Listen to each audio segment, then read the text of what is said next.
Bom, hoje eu separei aqui um assunto para falar, que é a doença do carrapato aí, que é uma doença que ataca os cães aí e tem alta relevância na rotina veterinária, né? Ela é uma hemoparasitose. O que significa isso? São bactérias que parasitam as células do sangue. Então, tem as que parasitam os leucócitos, que são as células de defesa, tem as que parasitam as hemácias, que são as células vermelhas, os glóbulos vermelhos, que são responsáveis por carregar o oxigênio, dentre outras coisas, e as plaquetas, né?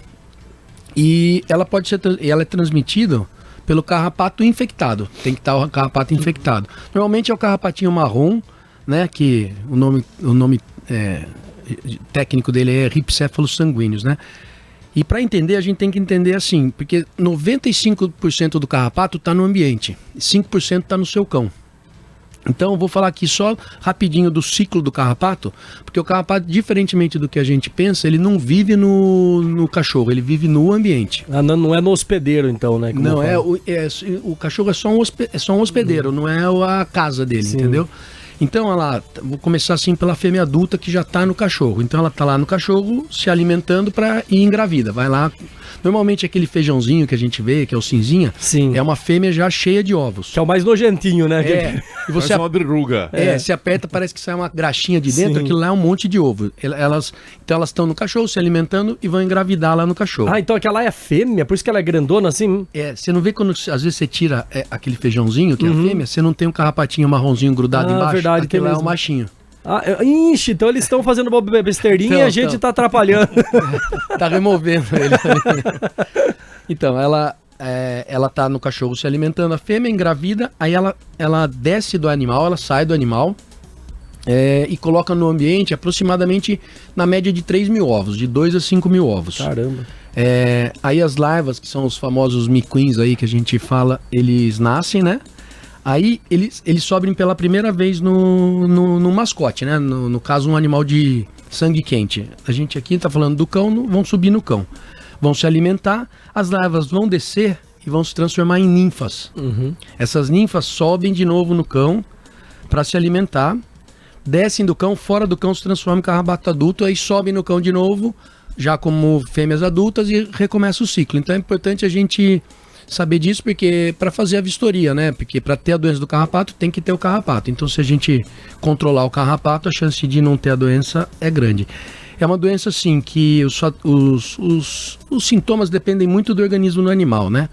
A gente consegue dividir ela os sintomas em 3 fases, né? A fase subclínica, que praticamente o cão não vai apresentar os sinais, assim, tão evidentes.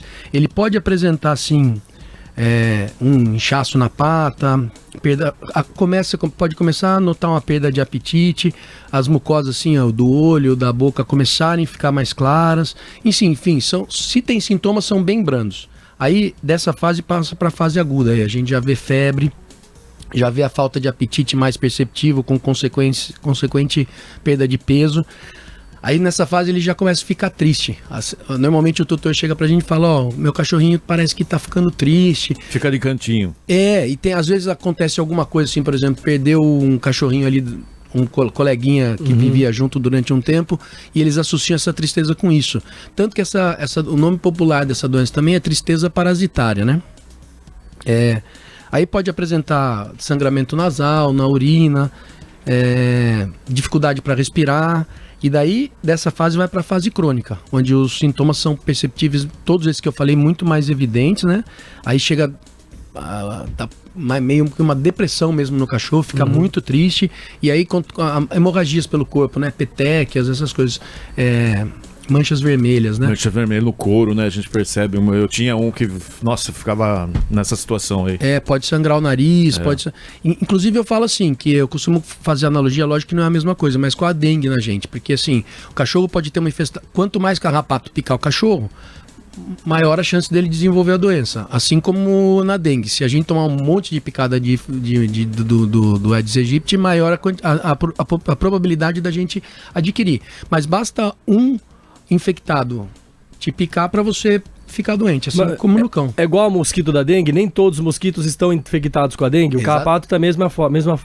Mesma forma, nem todos estão, mas os que tiverem, eles podem passar essa doença. Normalmente ela fica incubada de 7 a 21 dias, mas tem relatos aí de anos, elas podem ficar falam em até 5 anos no cachorro, né? Sim.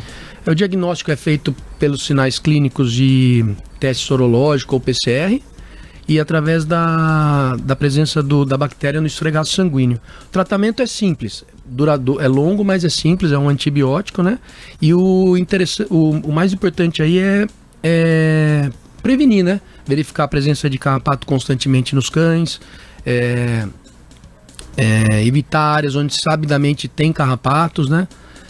Desinfetar o ambiente periodicamente e uso de produtos carrapaticidas no cachorro. É uma doença que tem cura, então. Prevenção. Ela tem cura. Mas ela pode ser fatal também. Pode. Se você demora muito, por exemplo, como ele parasita células do sangue, se ela cronifica muito e a ponto dessas bactérias parasitarem já a medula óssea, as células já saem parasitárias, aí é muito difícil, aí é fatal. Mas hoje, se você faz um diagnóstico precoce, a grande maioria se salva.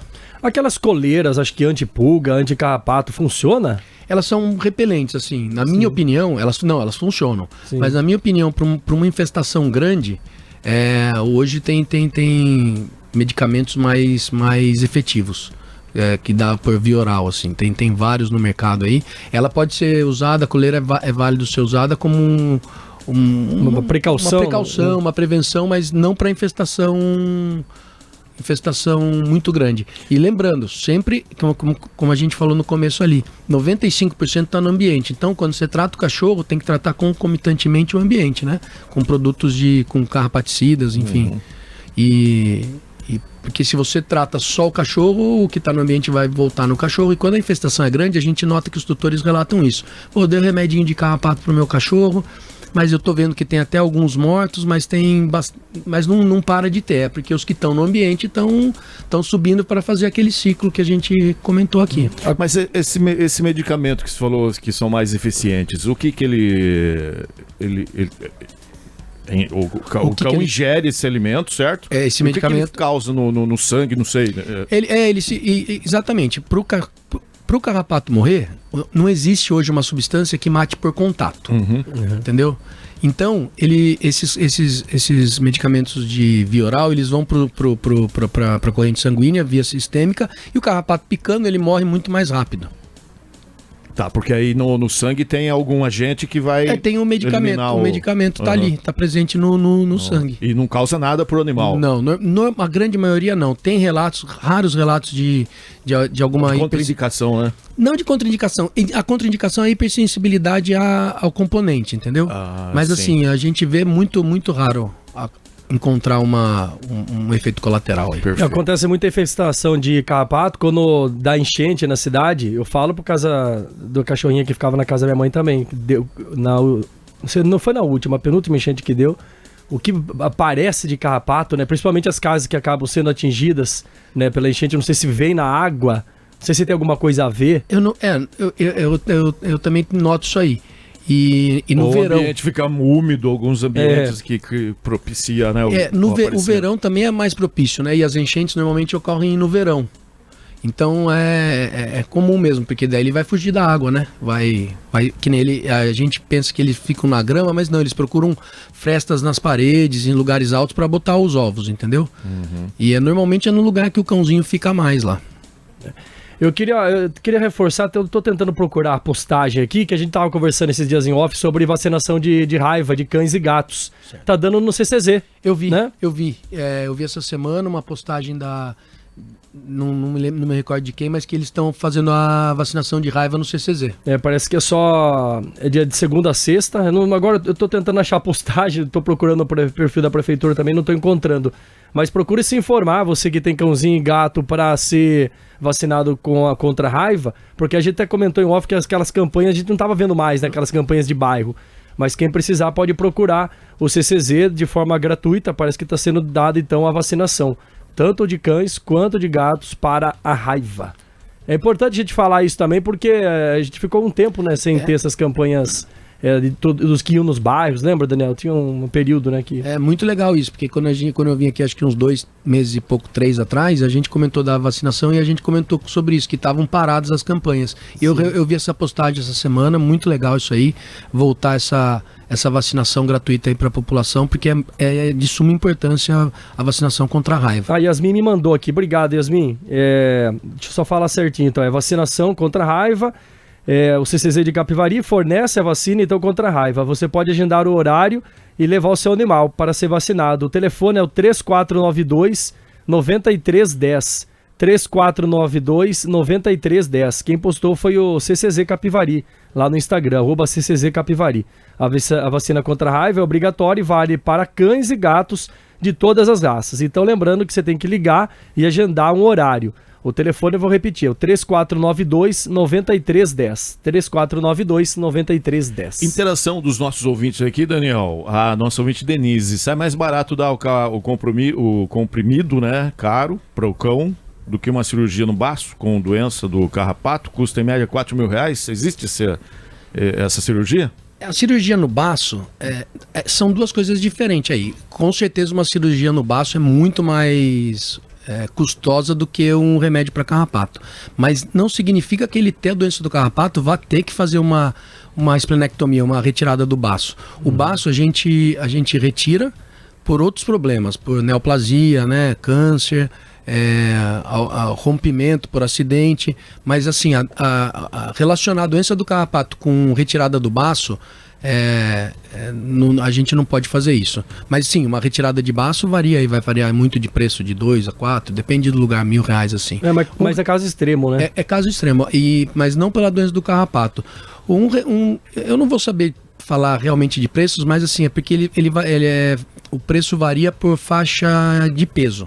Então tem lá de até 10 quilos, de 10 a 20 a 30 a 40, então... Tem a dose certa. Tem. E tem os que duram 30 dias, 35, 37, 60. Amanhã vai ter um lançamento de um produto desses que vai durar 1 ano. Aí eu fui convidado, vou lá ver o lançamento para ver como que vai ser isso aí, mas varia pelo peso e pela marca. Perfeito. Daniel Sorage, veterinário que está aqui às quartas-feiras de 15 em 15 dias. Já tá de luto, Daniel. Por quê? Perdeu a gatinha dele. A gente perdeu ela tinha felve, tá. Daí a gente foi tratando, foi melhorando, só que daí ela pegou anemia. Daí fizemos uma transfusão de sangue que o corpo não aceitou, não rejeitou. Daí ia fazer uma outra transfusão para tentar de novo, mas infelizmente não resistiu. Com FIV, felve, PIF em gatos é bem complicado. Falam que a AIDS do gato, né? A felve. A FIV. A FIV. A felve é imunodeficiência, leucemia viral felina. Só. A síndrome da imunodeficiência viral felina é a FIV, que é a AIDS felina. Entendi. Que falam, compara, daí você fica em choque. E para felve hoje tem vacina, para FIV não tem. Mas assim, é muito difícil, porque dependendo, não sei qual a origem do gato, se você adotou. Sim, foi adotado. Aí ele já muitas vezes ele já vem com a felve. Tem essa também, né? Às vezes passa de um para outro também. É muito fácil, a gente através de fômites, que a gente fala, através da água, da ração, entendeu? Através de lambedura, arranhadura, mordedura. Então é uma doença complicada, porque ela tem vacina, mas assim, quando ela pega, normalmente é fatal, assim, a gente consegue até tratar por um tempo, e ela é muito fácil, a transmissão dela ocorre de maneira muito, muito fácil, né, de um para outro, assim, que nem eu falo, lambedura, brincadeira, arranhadura, briga, usar o mesmo pote de água, comer no mesmo pote de comida, tudo isso pode transmitir. Perfeito. Mais pra frente a gente comenta sobre esse assunto também, que é interessante. A gente pode falar, vai anotando aí.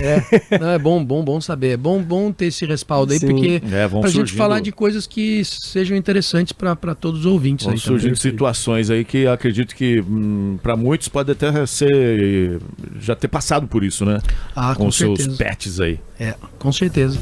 Então, só para finalizar aqui, ficar atento aos sinais clínicos aí, da tristeza, falta de apetite, alguns têm dificuldade de levantar, sangramento nasal, corre aí, procura o seu veterinário, que a grande maioria salva. E eu só gostaria de aproveitar que é o Dia das Mães aí, mandar um Dia das Mães aí, como o Jean me lembrou, para as mães. Você tava esquecendo, hein? Das mães pet aí, mas em especial para a mãe dos meus filhos aí, minha mulher, para minha sogra e para minha mãe.